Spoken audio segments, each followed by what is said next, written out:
এদিকে দেখা যায় নিশা যখনই ঋষির মাথায় বন্দুক ধরে তখনই চারিদিকটা পুলিশ ঘেরাও করে। সেই মুহূর্তে উজি বাইক নিয়ে গিয়ে নিশাকে উদ্ধার করে এবং সেখান থেকে নিয়ে চলে আসে। অন্যদিকে ঋষির বাড়ির লোক ঋষিকেও পেয়ে যায় এবং সেখান থেকে চলে আসে। অন্যদিকে দেখা যায় উজির ননদ এসে দরজায় বাড়ি মারে এবং উজি উজি বলে ডাকতে থাকে এবং নন্দাই বলে, দেখছো ও ঘরেতে নেই। তখনই উজি কোথা থেকে ঘরে এসে দরজা খোলে এবং বলে, আমি ঘুমিয়ে পড়েছিলাম, কখন থেকে দরজা ধাক্কা দিচ্ছ, আমি না ঘুমিয়ে পড়েছিলাম, ভুল হয়ে গেছে আমার। তারপরে দেখা যায় ঋষি বাড়িতে এসে উজিকে দেখে উজিকে জড়িয়ে ধরে বলে, তুমি ঠিক আছো? আমি না প্রচণ্ড ভয় পেয়ে গেছিলাম।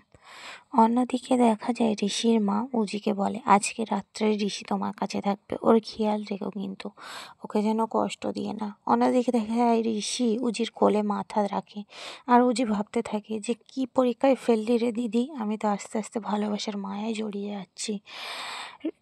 ঋষি কি আমার বাবার মৃত্যুর জন্য দায়ী, নাকি এর কোনো আসল রহস্য আছে? সেটা আমাকে খুঁজে বের করতেই হবে, এমনটাই বলে উজি। হ্যাঁ বন্ধুরা, এমনটাই হতে চলেছে জুয়ার ভাটা সিরিয়ালে। তা আজকের আপডেটটা এই পর্যন্ত। তা এমন এমন আপডেট পেতে আমার চ্যানেলটি সাবস্ক্রাইব করে রাখুন, আর ভিডিওটি যদি ভালো লেগে থাকে লাইক কমেন্ট শেয়ার করবে আর চ্যানেলটি সাবস্ক্রাইব করবেন। ধন্যবাদ।